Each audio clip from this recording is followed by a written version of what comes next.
If two souls are truly destined for each other, they will always find their way back. This profound truth, explored in Carl Jung's theories, makes us question what really connects us to certain people in such an intense and inexplicable way. When we feel that instant connection, as if we've known someone for 1,000 lifetimes, is it merely coincidence or something deeper at work in our collective unconscious?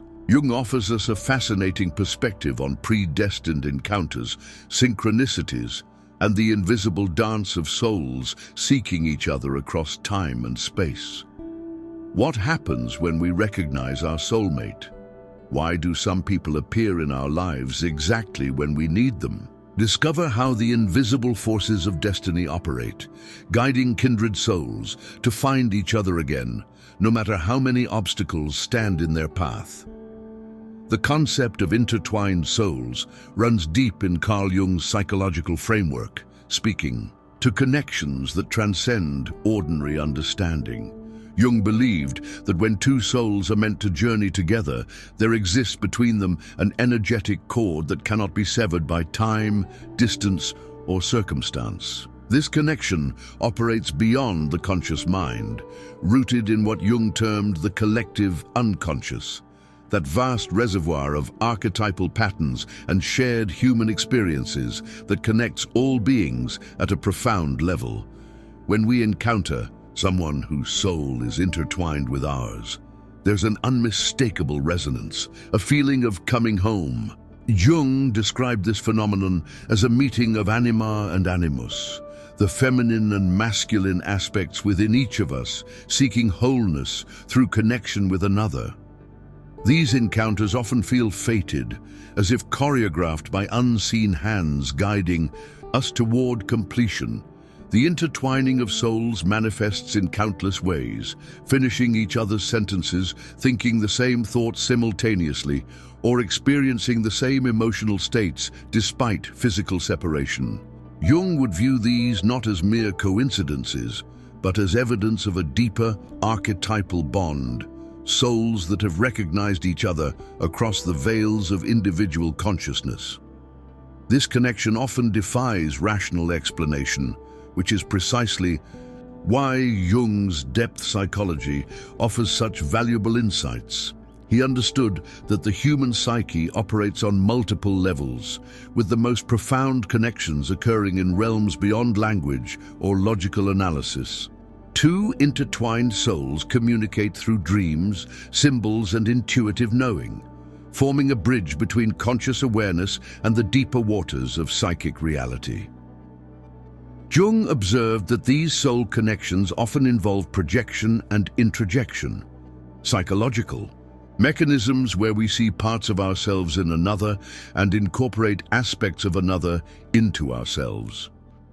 Far from being delusional, Jung considered this intermingling a necessary part of psychological development when occurring within the context of authentic soul connections. Through this dance of projections, each person helps the other recognize and integrate disowned aspects of themselves. Interestingly, Jung noted that soul connections frequently exhibit complementarity, where each person embodies qualities or capabilities the other has yet to develop. This creates a dynamic tension, a magnetic pull, where each soul feels both completed and challenged by the other. There exists between them a sacred mirror, reflecting both actualized and potential aspects of being. The intensity of intertwined souls can sometimes be overwhelming, catalyzing profound transformation. Jung observed that these connections often initiate individuation, the process of becoming one's authentic self.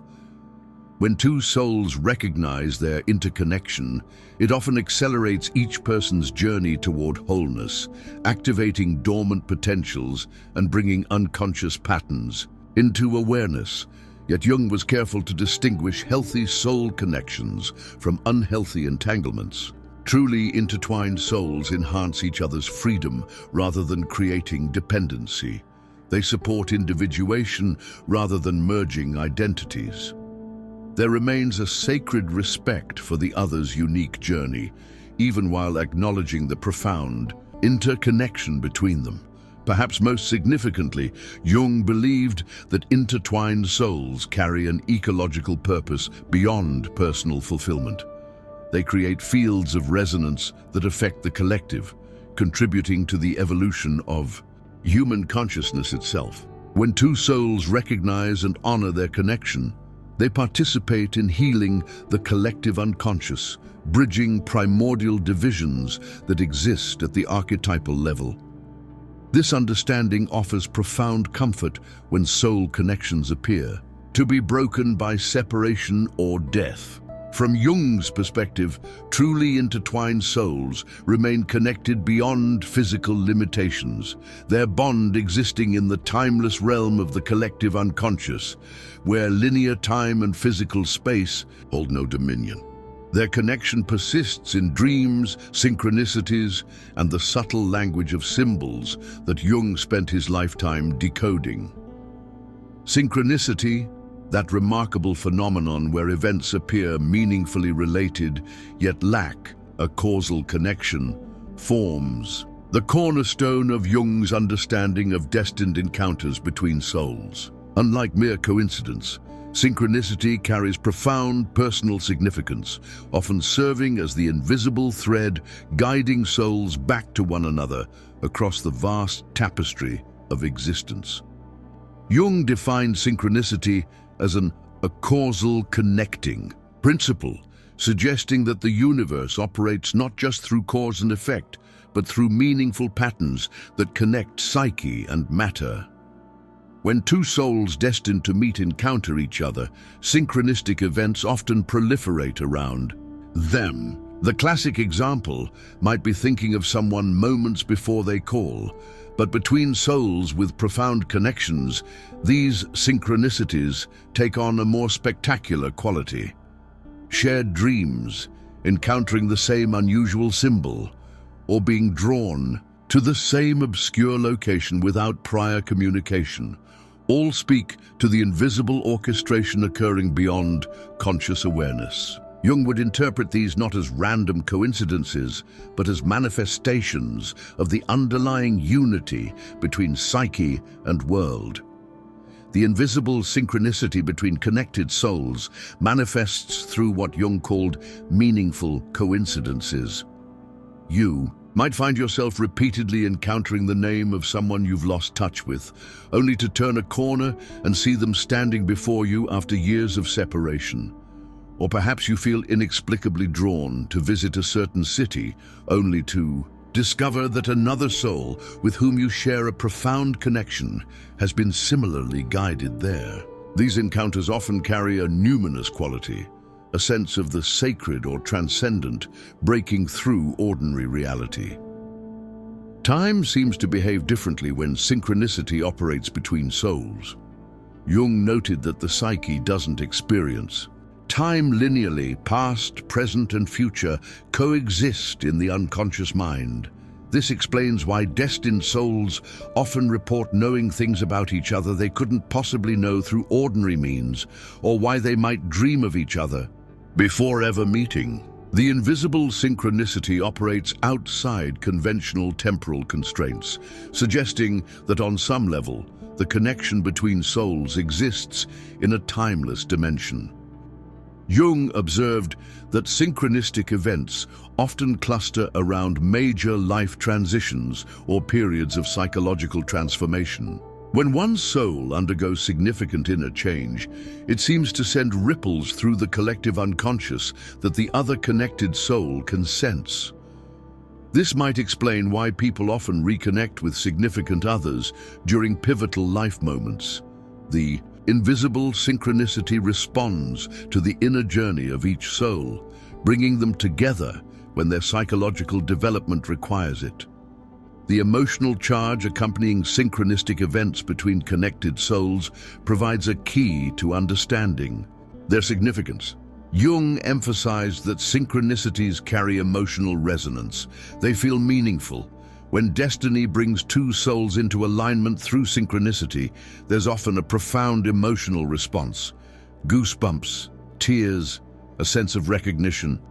Beyond rational explanation, This emotional component distinguishes true synchronicity from random coincidence, signaling the psyche's recognition of something profoundly important occurring. Interestingly, Jung noted that synchronicities between connected souls often involve symbols with personal and archetypal significance to both individuals. A shared animal totem might repeatedly appear to both people, or they might be drawn to the same mythological narrative without knowing of the other's interest. These shared symbolic experiences suggest that connected souls often access similar currents within the collective unconscious, further strengthening their invisible bond. The invisible synchronicity operating between souls doesn't eliminate free will. Rather, it creates a field of meaningful possibility. Jung was careful to emphasize that synchronicity doesn't force outcomes, but reveals underlying patterns of connection. Each soul still chooses how to respond to the synchronistic events bringing them together. This delicate balance between destiny and choice creates the dance of relationship between souls meant to find each other. Modern quantum physics offers intriguing parallels to Jung's concept of synchronicity between souls. The phenomenon of quantum entanglement, where particles once connected remain instantaneously correlated regardless of distance, provides a scientific metaphor for understanding how souls remain invisibly connected across time and space. Jung, collaborating with physicist Wolfgang Pauli, proposed that synchronicity represents a principle as fundamental to reality as causality itself. For souls navigating the journey back to each other, cultivating awareness of synchronicity becomes essential.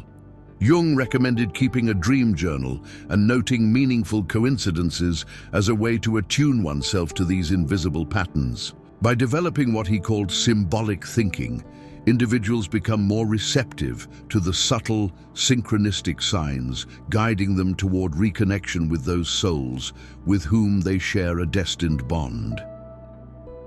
The ultimate purpose of invisible synchronicity between souls, from Jung's perspective, extends beyond personal fulfillment to spiritual evolution. When two souls recognize and honor the synchronistic events bringing them together, they participate in making the invisible visible, bringing unconscious connections into conscious awareness. This process not only heals individual psyches, but contributes to the collective evolution of human consciousness itself, gradually revealing the interconnected web binding all souls together in a meaningful cosmic dance. The phenomenon of immediate recognition between destined souls represents one of the most compelling aspects of Jung's understanding of profound human connections. This isn't merely about finding someone attractive or interesting, it's a soul-level recognition that occurs in an instant, often described as an electric jolt of familiarity with someone you've just met. Jung observed that this immediate recognition operates through what he called the archetype of recognition, a pattern in the collective unconscious that activates when souls who share a profound connection encounter each other.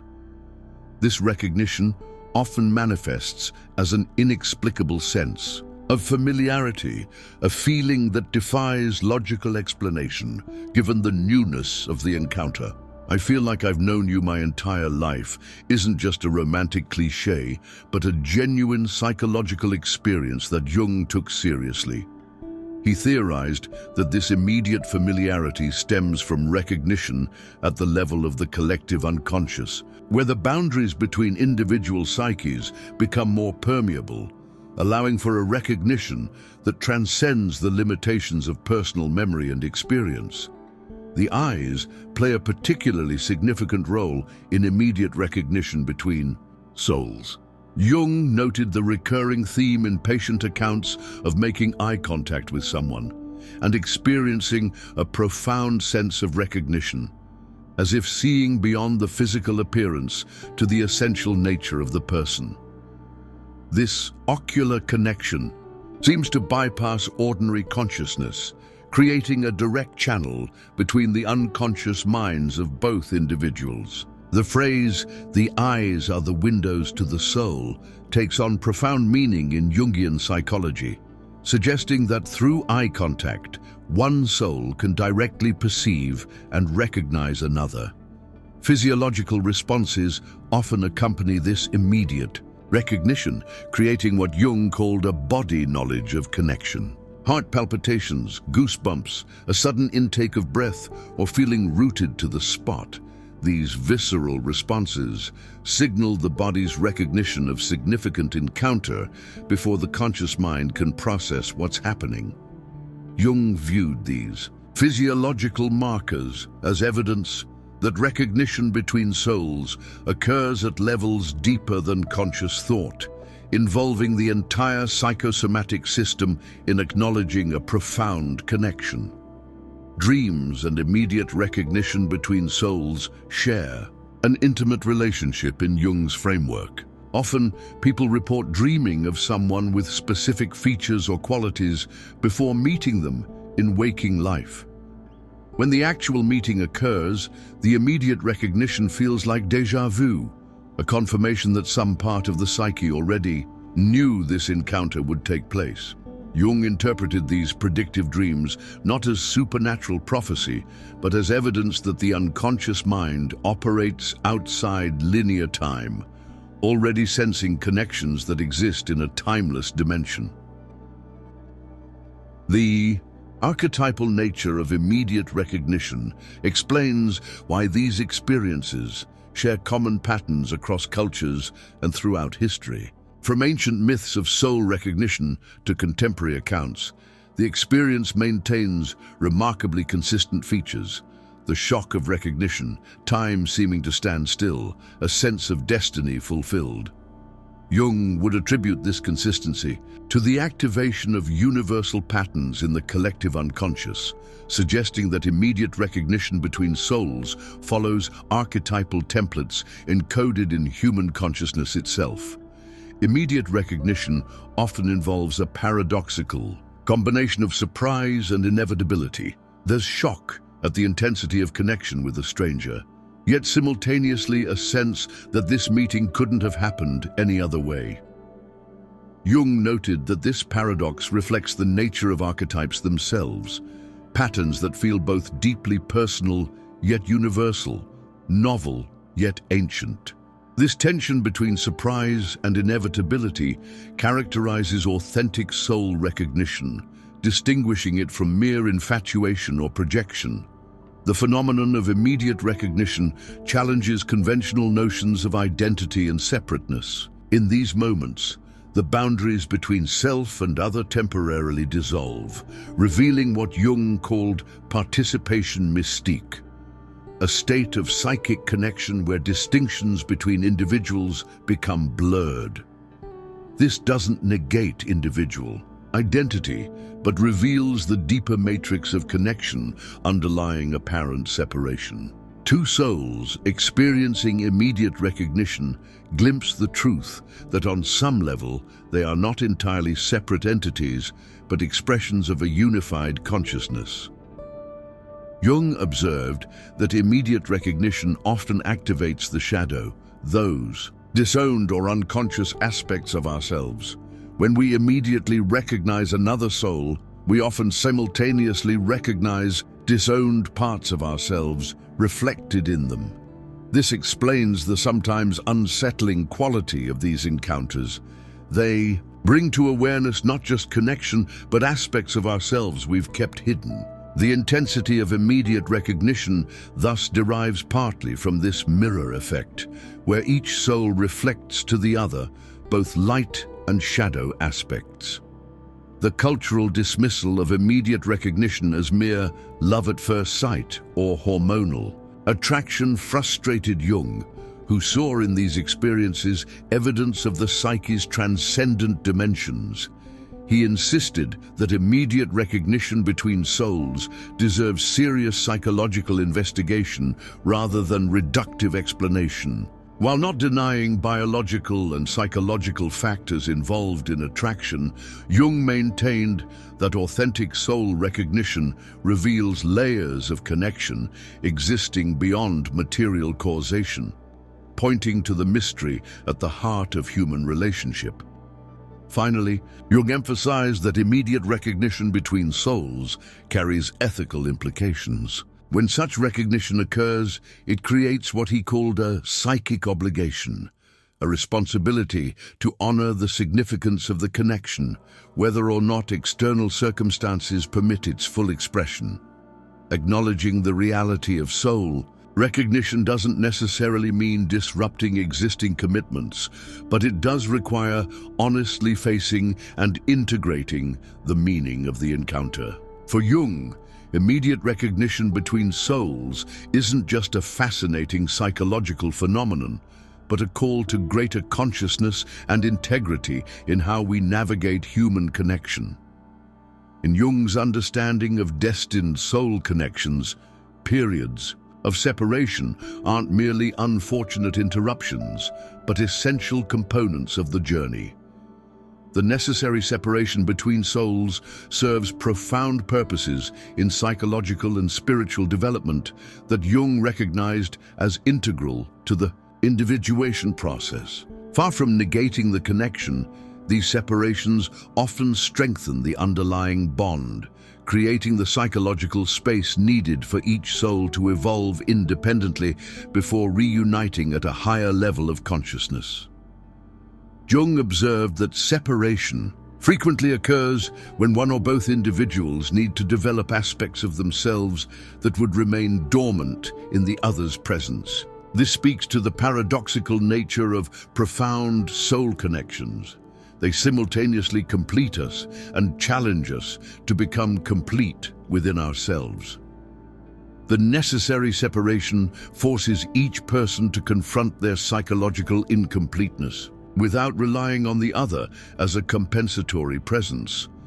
Jung called this withdrawal of projections, the painful but necessary process of reclaiming parts of ourselves we've unconsciously located in another. The archetypal pattern of separation and return appears consistently across world mythology, suggesting its fundamental importance to soul development. Jung studied these patterns extensively, noting how heroes must leave home, lovers must endure separation, and divine figures must experience exile before triumphant return. These recurring motifs reflect psychological truths about the necessity of separation for growth. The pain of separation between connected souls thus participates in a universal pattern that Jung recognized as essential to psychological transformation. Timing plays a crucial role in necessary separations between souls. Jung noted that such separations often occur when one or both individuals aren't psychologically ready to sustain the intensity of the connection.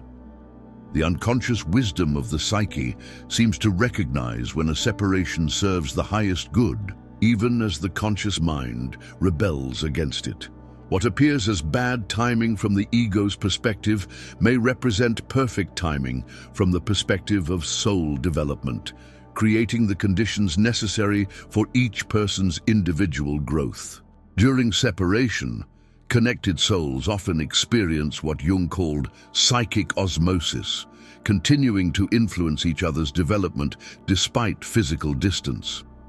Dreams about the other person intensify, synchronistic events related to them increase, and psychological material relevant to the connection rises to consciousness. Jung saw this as evidence that the connection continues operating at unconscious levels, even during periods of external separation, with each soul absorbing and processing elements of the other's psyche across distance. The pain of separation serves its own purpose in Jung's framework. He observed that psychological suffering, when consciously engaged, accelerates individuation by breaking down rigid ego structures and opening pathways to deeper layers of the psyche. The heartache of separation from a recognized soul connection creates precisely this kind of alchemical suffering, a psychological crucible transforming raw emotion into expanded consciousness. Jung might say that the pain itself becomes a vessel carrying each soul toward greater wholeness. Necessary separation often involves confrontation with the shadow, those aspects of ourselves we've denied or repressed. During separation from a significant soul connection, previously projected shadow material returns to us for integration. The person we miss becomes a powerful symbol in dreams and fantasies, revealing our own unacknowledged needs, fears, and potentials. Jung saw this reclamation of shadow projections as essential preparation for authentic reunion, allowing each person to meet the other with greater wholeness and less unconscious projection. Jung noted that necessary separations between souls frequently coincide with major life transitions or initiatory experiences. A career opportunity in another country, family obligations, health challenges, or educational pursuits often provide the external circumstances for separation. Yet Jung would view these not as random obstacles, but as the psyche orchestrating conditions needed for individual development. The separation thus serves as an initiation, a threshold experience requiring each person to develop resources they wouldn't access in the comfort of connection. The experience of absence during necessary separation creates what Jung called active imagination, a vivid internal relationship with the absent other that fosters psychological development. The person becomes an inner figure with whom we engage psychologically, revealing aspects of our own psyche through this interior dialogue. Jung recommended working consciously with this process, using writing, artwork, or meditation to explore the continuing inner relationship with the absent soul. Through this practice, separation becomes not just an absence, but a different mode of presence. Necessary separation tests the authenticity of the connection itself. Jung distinguished between genuine soul connections and relationships based primarily on projection, dependency, or unconscious complexes. True soul connections survive separation, often growing stronger through the distance, while connections based mainly on projection tend to dissolve when physically separated. The necessary separation thus acts as a refining fire, burning away what's inauthentic in the connection while strengthening its essential core. Jung emphasized that how we navigate necessary separation determines its ultimate value for soul development. Those who remain unconscious during separation, drowning in victimhood, bitterness, or escapism, miss its transformative potential. Those who consciously engage with separation's lessons, however painful, allow it to catalyze their evolution. The highest purpose of necessary separation between souls is to foster individual wholeness in each person, creating the conditions for a potential reunion between two more fully individuated beings who can recognize each other at a deeper level than before. If this video awakened something deep within you, a sense of recognition, or the hope that true soul connections always find their way back, please don't forget to subscribe to our channel. Join us on this journey, exploring the depths of the human psyche, the invisible connections that unite us, and the timeless truths Carl Jung revealed about the destiny of souls truly meant for each other. Subscribe now to continue this journey of self-discovery and profound connection.